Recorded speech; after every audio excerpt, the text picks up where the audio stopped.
Eu acho que, a fim de dar um balanço, quando se completam 2 anos do conflito, é necessário que a gente olhe quais foram os objetivos, em primeiro lugar, quais foram os objetivos traçados pelas partes beligerantes para a gente chegar, vendo o seu desenvolvimento, chegar, procurar tirar algumas conclusões. Mas antes é necessário situar o contexto histórico em que o conflito se dá. O conflito se desenvolve em solo europeu, que viveu uma estabilidade política relativa a partir do fim da Segunda Guerra Mundial, em 1945. De 1945. Aliás, diga-se de passagem que a Europa foi, ao longo dos séculos, palco de muitas guerras, né? E foi, no século passado, palco de 2 guerras mundiais. Elas aconteceram em território europeu, né? Com alguma pontinha, um ataque aqui, outra acolá, uma coisa na África, um ataque de Pearl Harbor, etc., Japão, mas a guerra mesmo aconteceu em território europeu.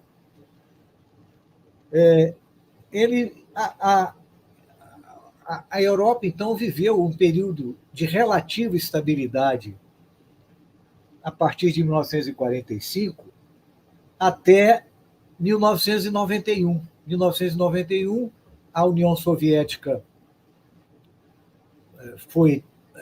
veio a fracassar e, assim, findava a chamada ordem bipolar e iniciava-se a ordem unipolar, hegemonizada pelo imperialismo dos Estados Unidos. Então, nesse período de relativa estabilidade, nós vivíamos uma ordem bipolar, Estados Unidos e União Soviética, os dois grandes polos mundiais. E após 1991, com a queda da União Soviética, passamos a viver uma ordem unipolar hegemonizada pelos Estados Unidos.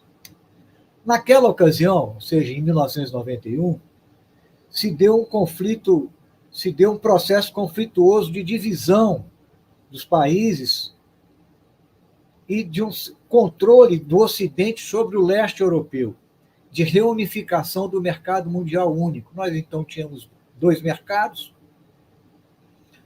Comecon e o mercado ocidental, e passamos a ter um mercado mundial único, caracterizado como globalização, né? A União Soviética perdeu território e população, assim como a Iugoslávia. Para e passo com a expansão do capitalismo para leste, nós tivemos a expansão da OTAN.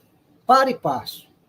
A expansão do capitalismo foi por ali entrando investimentos e tal, dividindo o país, e deu-se a expansão da OTAN. Poderíamos caracterizar ainda como uma ofensiva do Ocidente sobre o leste, política, militar e econômica. Para o imperialismo, essa situação só se completaria com o domínio total sobre a Federação Russa, que então sobreveio à União Soviética, a Federação Russa. Seria preciso derrotar a Rússia, contê-la, desgastá-la, isolá-la, focando economicamente para dividir o país e dominar totalmente a Rússia. Aí é que entra a Ucrânia. Aí é que entra a Ucrânia na jogada. Como é que a Ucrânia entra? Com o golpe de Estado, Zé Reinaldo já se referiu a isso aí.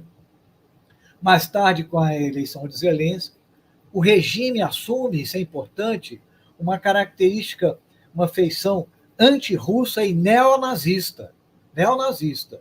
Né? Partidos, sindicatos, oposição em geral, são perseguidos. Os símbolos soviéticos são demolidos. Né? Os símbolos nazistas são erigidos. Né?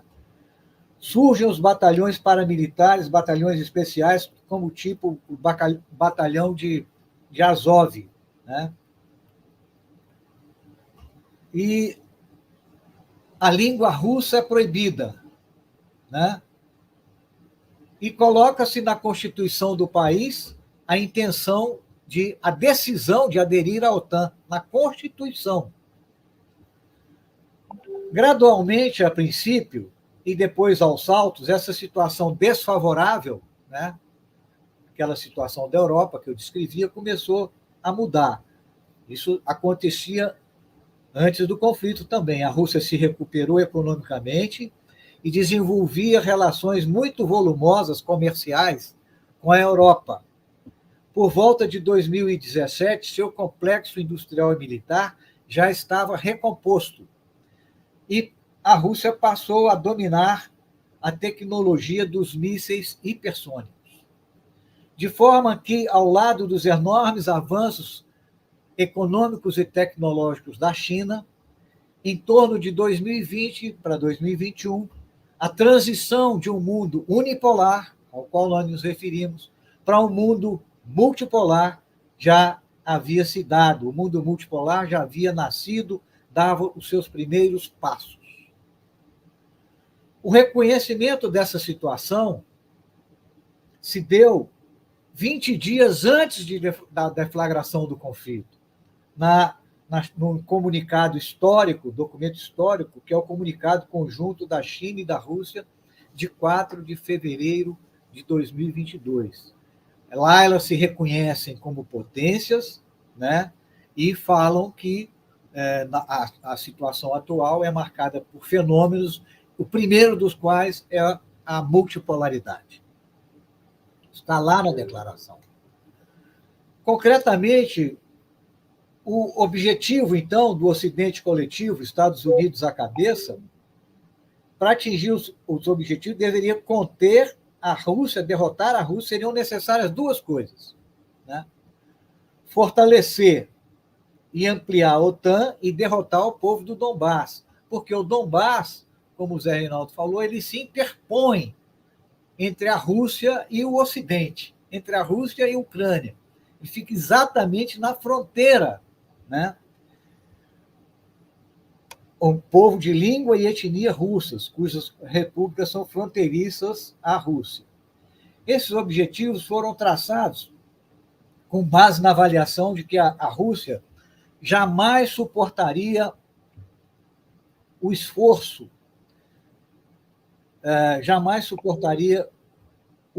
de todo o Ocidente. Muito dinheiro, armas modernas, voluntários, mercenários chamados voluntários, ao exército ucraniano, tido então como um dos mais aguerridos do mundo. Essa era a fama. Ao lado das sanções, incluídos os ativos russos que foram congelados, eles achavam que poderiam derrotar a Rússia, que a Rússia seria inevitavelmente derrotada. Esse foi o plano que eles traçaram. Essa foi a avaliação que eles fizeram. E, por isso, estimularam a guerra a partir de 2014, para chegar a uma situação como essa. O objetivo da Rússia, qual era? Garantir a segurança do país, que estava ameaçado. Para isso, se tornava necessário uma operação militar, para proteger a operação do Donbás, para desmilitarizar e desnazificar a Ucrânia, impedindo que o país entrasse para a OTAN. Esses eram os objetivos do Ocidente, eram os objetivos da Rússia ao conflagrar o Ocidente. A Rússia partia de uma avaliação completamente diferente da correlação de forças. O Ocidente achava que derrotaria a Rússia. E a Rússia achava que a situação havia mudado, que havia um mundo multipolar, que já havia se comprovado na Síria que os Estados Unidos não poderiam fazer mais o que queriam no mundo. Então, a Rússia resolveu se defender desta maneira. Como é que se desenrolaram os acontecimentos? O Ocidente já enviou para lá 250 bilhões de dólares em dinheiro, sendo desses 250 bilhões, os Estados Unidos são os maiores colaboradores. E não só enviaram, como eles planejam em loco e dirigem em loco, né, as operações do exército ucraniano. Como é que se desenrolaram as coisas? A Ucrânia perdeu já 700 mil homens, entre mortos, feridos e desaparecidos. Hoje, ainda hoje, Legione, Carlo Legione, Farinazzo e Zé Reinaldo. O Ministério da Defesa russo noticiou que os números do material bélico fora de combate: 574 aviões, 267 helicópteros, 13.315 veículos aéreos não tripulados, drones, 473 sistemas de defesa antiaérea de mísseis e 15.207 tanques e veículos blindados de combate, e fora outros materiais. Então, é pesado. Como é que se desenvolveu? A República de Donetsk foi declarada a república e aderiu, e Lugansk aderiram à Rússia através de plebiscito, o Reinaldo falou nisso, assim como as regiões de Kherson e Zaporizhzhia. Se desprenderam da Ucrânia e passaram a integrar a Federação Russa, somando-se à Crimeia, que já o havia feito em 2014. A Rússia controla hoje 20 a 25% do antigo território ucraniano, né? Todas as iniciativas de paz fracassaram. É um outro aspecto do desenrolar dos acontecimentos. Todas as iniciativas. Foram várias iniciativas, tanto por pressões do Ocidente como pelas exigências colocadas pelo governo ucraniano. O governo ucraniano quer a retirada total, a volta ao domínio do Donbass e a volta da Crimeia, né? Do ponto de vista militar, o que se pode dar de balanço? A contraofensiva planejada e dirigida pela OTAN e Estados Unidos fracassou inteiramente. As Forças Armadas russas tiveram tempo para preparar um sistema defensivo muito eficiente e composto de vários estágios de defesa, né? Que foi apenas arranhado, nunca rompido, mesmo considerando-se a grande extensão do fronte. Mais de 1.000 quilômetros do fronte. Agora é o exército russo que tem a iniciativa. A iniciativa não está mais na mão a iniciativa passou para o exército russo. A última vitória, há poucos dias, de Avdiivka, considerada uma cidade estratégica, uma localidade estratégica, de onde eram feitos vários bombardeios ao território russo. A mídia ocidental, é importante isso, que durante meses a fio falou que a Ucrânia ganharia a guerra, passa a reconhecer a derrota e dizer que a Rússia está fortalecida. Isso é o que diz a revista The Economist deste final de semana agora. Deste final de semana. A Rússia está fortalecida. As forças ucranianas recuam atabalhoadamente e sofrem grandes baixas. Enfrentam dificuldade enorme para repor forças. Inclusive, aventam trazer imigrantes ucranianos que foram para o exterior, trazer de volta para jogar na máquina de moer carne. Inclusive, dificuldades para mobilizar mercenários. Voltam-se agora contra objetivos civis. Estão bombardeando áreas civis, prédios habitacionais e assim sucessivamente, né?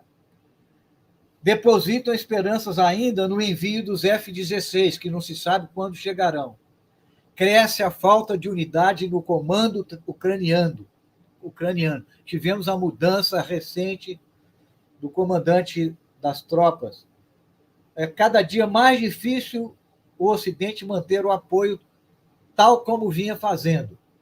Nós estamos próximos às eleições presidenciais dos Estados Unidos. Isso também passa a ser uma dificuldade. O exército russo passou a ser considerado o mais forte do mundo, na prática. Isso é o que considera a publicação US News and World Report, levando em consideração 93 quesitos. Hoje a Rússia tem uma grande indústria de armamentos, funcionando a todo vapor. Comenta-se que a armada russa está 100% nuclearizada, né?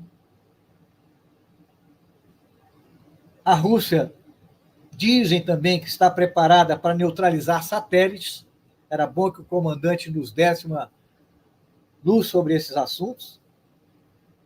E os testes práticos com os mísseis hipersônicos foram altamente positivos. Grandes avanços na chamada guerra eletrônica. Do ponto de vista econômico, já vou caminhando para o final, do ponto de vista econômico, o objetivo que era de sufocar a Rússia através de 18 mil sanções, 18 mil, não deu certo, fracassou. Depois de um abalo inicial, a Rússia sofreu um abalo inicial, né? O PIB russo voltou a crescer e é hoje o segundo maior PIB da Europa. Alternativas foram construídas para substituir os fortes laços que até então mantinha com a Europa, particularmente com a Alemanha, laços comerciais. Grandes acordos foram estabelecidos com a China socialista, com o Irã, com a Índia, entre vários outros países. Então, a Rússia procurou alternativas e driblou, vamos dizer assim, driblou o que plano deles. E aconteceu um efeito reverso. Quem está em crise hoje é a Europa, está em recessão, né? A Alemanha, a principal economia, está estagnada e o Bundesbank avalia que poderá entrar em recessão quando forem divulgados os resultados do primeiro trimestre do ano em curso. França e Reino Unido já em recessão. Além de tudo, a guerra se mostrou um mau negócio para a Europa. Fracassaram as tentativas de sufocar a Rússia. A economia ucraniana, por sua vez, está totalmente destruída.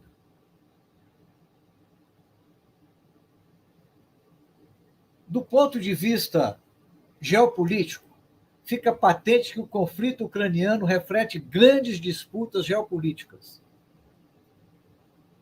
Os Estados Unidos já não podem tudo, em todo lugar e a qualquer momento. Nem mesmo se a eles se somam os outros países da OTAN. O Ocidente não pode mais fazer o que bem entende. Veio à tona o conflito porque o mundo já havia deixado de ser unipolar, porque a Rússia já havia emergido como uma grande potência mundial que, aliada à outra grande potência mundial, a China, passaram a conformar uma nova era de multipolaridade. E a Rússia avaliou corretamente que, numa situação como essa, poderia defender a sua segurança e barrar o imperialismo.